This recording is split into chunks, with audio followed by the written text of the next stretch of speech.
اما بعد فاعوذ باللہ من الشیطان الرجیم بسم اللہ الرحمن الرحیم وَإِذَا سَأَلَكَ عِبَادِي عَنِّي فَإِنِّي قَرِيبٌ صدق اللہ العظیم وصدق رسولہ النبی الکریم ونحن علی ذلک لمن الشاہدین والشاکرین وقال اللہ تبارک وتعالی فی شان حبیبہ مخبرا وعامرا ان اللہ وملائکتہ یصلون علی النبی یا ایہا الذین آمنوا صلوا علیہ وسلموا تسلیما الصلاۃ والسلام علیک یا رسول اللہ وعلی آلک واصحابک یا حبیب اللہ الصلاۃ والسلام علیک یا رسول اللہ۔ حضرات ذی وقار علماء کرام مشائخ اعظام عزیزان گرامی قدر، وقت بہت زیادہ گزر چکا، آپ کو کافی انتظار کرنا پڑا۔ انشاءاللہ العزیز 10 منٹ کے اندر میں اپنے گفتگو کو اختتام پذیر کرتا ہوں۔ رات کو بھی آپ نے علماء کرام سے خطاب سنا اور ابھی بھی کافی دیر سے محفل پاک جاری ہے، تو سامعین کا امتحان نہیں لیا جانا چاہیے، اس لیے چند گزارشات میں اس آیت کے ابتدائی حصے میں جو میں نے تلاوت کی ہے، اس کے 2-3 نکات آپ کے سامنے عرض کرنے کی کوشش کرتا ہوں۔ اللہ تعالی ہمیں صحیح بات کہنے کی اور عمل کرنے کی توفیق عطا فرمائے۔ اللہ رب العزت نے ارشاد فرمایا وَإِذَا سَأَلَكَ عِبَادِي عَنِّي فَإِنِّي قَرِيبٌ، اے میرے محبوب آپ سے جب یہ سوال کریں میرے بارے میں تو آپ فرما دیں فَإِنِّي قَرِيبٌ، پس بے شک میں قریب ہوں۔ اس آیہ مبارکہ کے میں 3 نکات آپ کے سامنے عرض کرنے کی کوشش کرتا ہوں کہ وَإِذَا سَأَلَكَ، اے میرے محبوب جب آپ سے سوال کریں، اس کا مطلب ہے کہ اللہ تعالیٰ اپنے محبوب کی بارگاہ میں دست سوال دراز کرنے کی تعلیم دے رہے ہیں کہ کوئی بات بھی پوچھنی ہو تو اس سے بڑے علم کی بارگاہ اور کوئی نہیں ہے۔ اور اس کی محفل ہے، میں اس لیے تصوف کے حوالے سے چند گزارشات عرض کرتا ہوں کہ اے میرے محبوب جس وقت یہ آپ سے پوچھیں میرے بارے میں سوال کریں تو اللہ رب العزت اہل ایمان کو ایک دروازہ بتا رہے ہیں کہ کس دروازے سے سوال کرنا ہے۔ جو بارگاہ علم کے اعلیٰ ترین معیار پر قائم ہے اس بارگاہ سے سوال کرنا ہے۔ میرے بارے میں کسی اور سے مت پوچھنا، میرے بارے میں اگر پوچھنا ہے تو میرے محبوب سے سوال کرنا ہے۔ سوال ہمیشہ وہیں سے کیا جاتا ہے جہاں سے جواب آنے کی توقع ہوتی ہے۔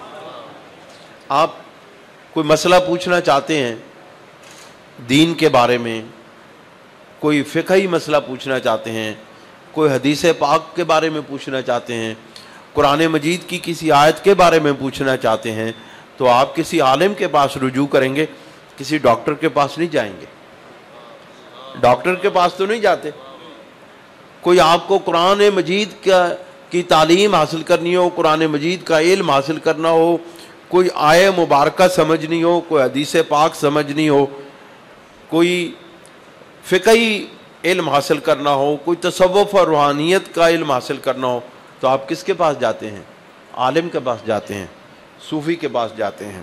آپ ڈاکٹر کے پاس نہیں جاتے، آپ انجینئر کے پاس نہیں جاتے۔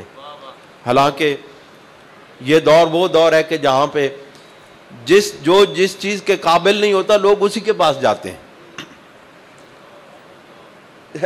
انجینئر سے لوگ اسلام لینے چلے گئے، ڈاکٹروں سے لوگ قرآن سمجھنے چلے گئے ہیں۔ بھئی یہ علماء کا کام ہے۔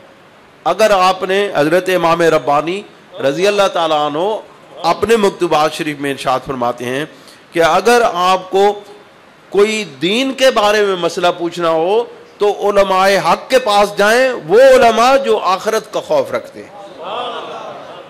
دنیا دار علماء کے پاس بھی مت جاؤ، ان علماء کے پاس جاؤ جن کے دل میں اللہ کا خوف ہے، جو اللہ رب العزت کا خوف رکھتے ہیں، جو غلامی مصطفیٰ پہ فخر کرتے ہیں، ان علماء کے پاس جاؤ۔ اللہ کریم ارشاد فرماتے ہیں صحابہ کرام کو کہ اے میرے محبوب، جس وقت یہ میرے صحابہ، یہ میرے غلام، یہ آپ کے غلام، یہ میرے بندے جس وقت آپ سے سوال کریں، یا رب ذوالجلال کس کے بارے میں سوال کریں؟ انی، میرے بارے میں سوال کریں۔ اس کا مطلب ہے کہ جس کو جس چیز کا علم ہوتا ہے اسی سے پوچھا جاتا ہے۔ اب یہاں سے یہ بات بھی ثابت ہو رہی ہے کہ رب تعالیٰ کو سب سے زیادہ جاننے والی ہستی جو ہے وہ مصطفیٰ کریم صلی اللہ علیہ وسلم کی ہے،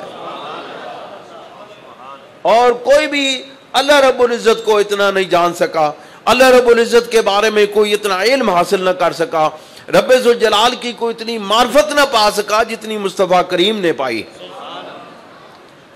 اے میرے محبوب، جس وقت آپ سے یہ میرے بارے میں سوال کریں۔ اب اللہ رب العزت تو جسمانیت سے پاک ہے، سوال یہ پیدا ہوتا ہے اللہ رب العزت تو بے چونو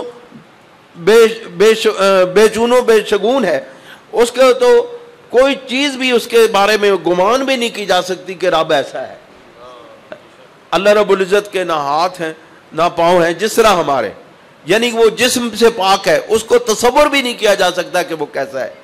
جو تصور میں آ جائے، کسی بزرگ سے پوچھا کہ رب کیسا ہے، انہوں نے کہا کہ رب کو میں کیا بتاؤں رب کیسا ہے، کیونکہ جو چیز تصور میں آ جاتی ہے، جو چیز خیال میں آ جاتی ہے، وہ رب نہیں رہتی، وہ رب تعالیٰ کے بغیر کوئی اور چیز ہو جاتی ہے، کیونکہ رب تعالیٰ شکل سے ماورا ہے، صورت سے ماورا ہے، اور رب تعالیٰ جسمانیت اور انسان کے وہم و گمان ہر چیز سے ماورا ہے۔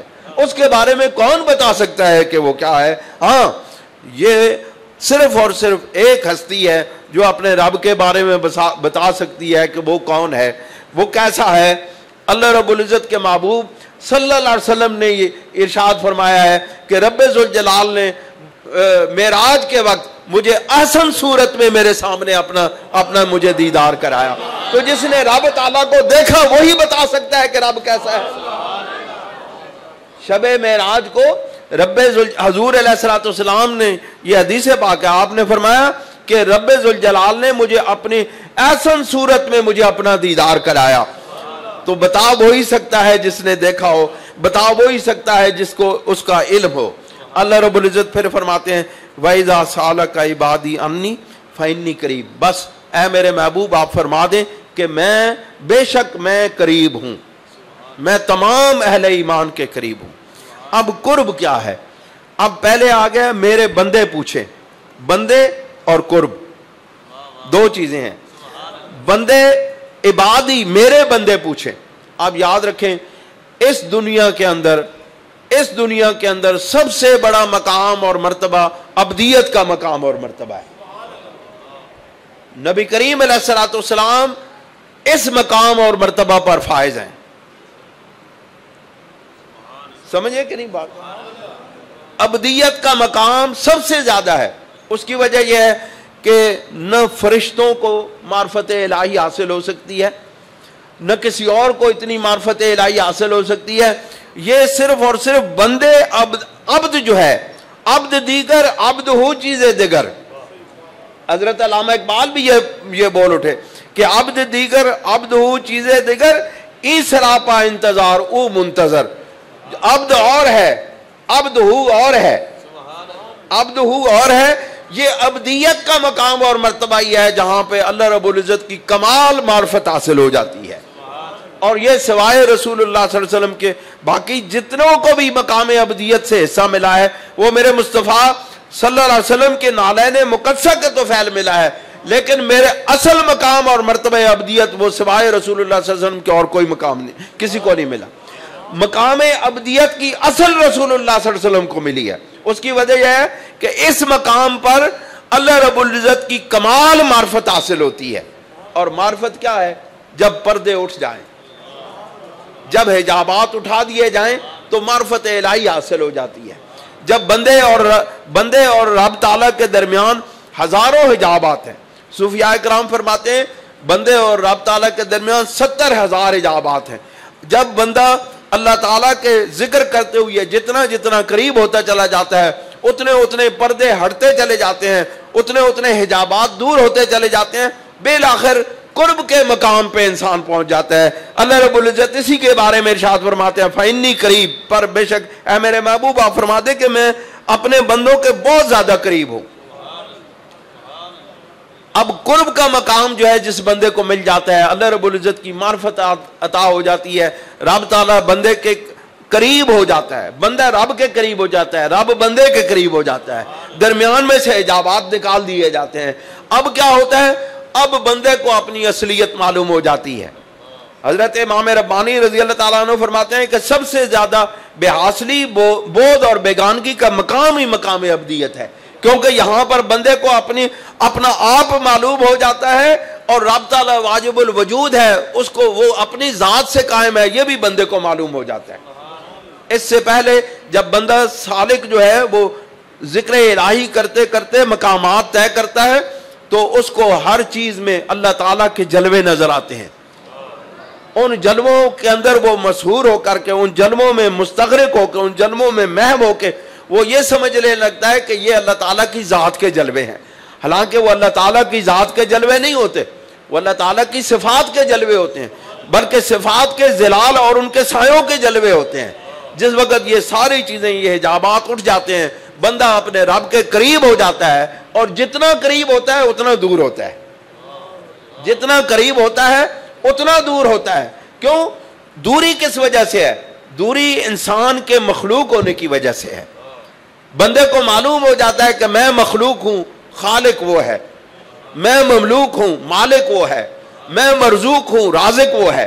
یہ ساری اللہ تعالیٰ کی صفات اس وقت ثابت ہو جاتی ہیں جس وقت بندہ کہتا ہے اے میں دیندا ہوں, اے لوگوں میں رزق دیندا ہوں, اے جی میں لنگر دیندا ہوں, اے جی میں اتنے پیسے دیندا ہوں, میں جی غریباں نوں زکات دیندا ہوں.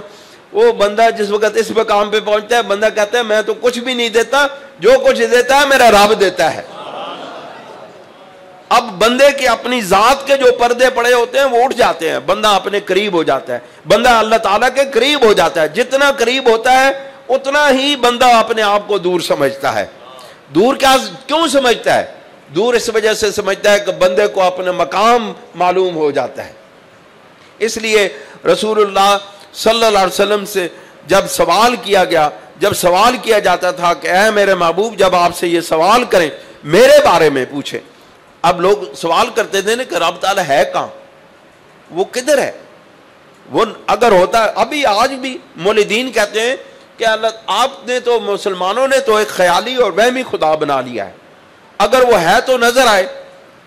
ہمارے بزرگ ارشاد فرماتے ہیں کہ نظر آنے والا خدا ہوتا ہی نہیں ہے, جو نظر آ جائے وہ خدا نہیں ہے, جو مجسم صورت میں ہو وہ خدا نہیں ہے, جو وہم اور گمان میں خیال میں بھی آ جائے وہ خدا نہیں ہے. ہمارا رب تو وہ ہے جو ہمارے خیال سے, وہم و گمان سے بھی ماورا ہے. دوستو اور بزرگوں, اللہ تعالی ہمیں اپنا قرب عطا فرمائے, اللہ تعالی ہمیں اپنی معیت عطا فرمائے, اللہ کریم ہمیں اپنی معرفت عطا فرمائے تاکہ ہم اپنے مقام بندگی کو پہچان کے صحیح طور پر اس کی بندگی کر سکیں اور اس کی عبادت کر سکیں. وآخر دعوانا ان الحمد للہ رب العالمین.